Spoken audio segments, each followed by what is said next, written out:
ripping themselves onto bone like a hurricane was ripping at flesh, but my jaw wouldn't open. Everything inside was moving so fast, my mouth didn't trust that it could keep up. It was second grade, and I just looked at her as though her pupils were tunnels, and the glow shining out of them were the headlamps of an oncoming semi-truck.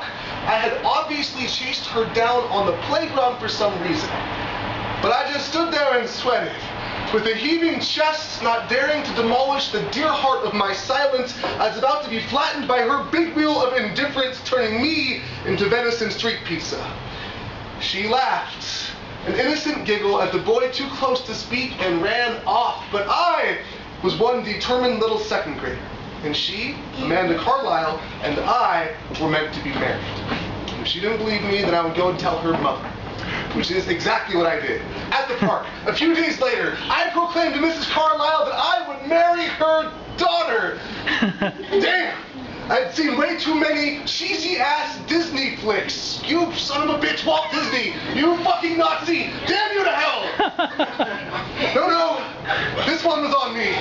I've always been a helpless romantic, but I've helped the helpless part through a journey of learning to slow down so my mouth can link up with the hummingbird in my chest, incessantly beating out words so hungry to communicate it chokes on its own wings. I wanted to connect so much it would clog up every gear inside me, turning my verbal mechanics into a jagged, blasted 7-year-old on meth, using a jackhammer in the middle of a 9.0 earthquake and having to use a sugar bottle of Coca-Cola to open an explosion of communication all over your face.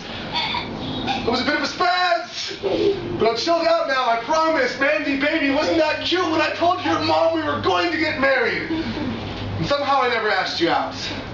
Saying those words would have just destroyed my image of you. Perfection only exists in a vacuum. On this untouched pedestal, you were 100% awesome, while I couldn't conjure up 5% of the guts to shovel words out of my mouth.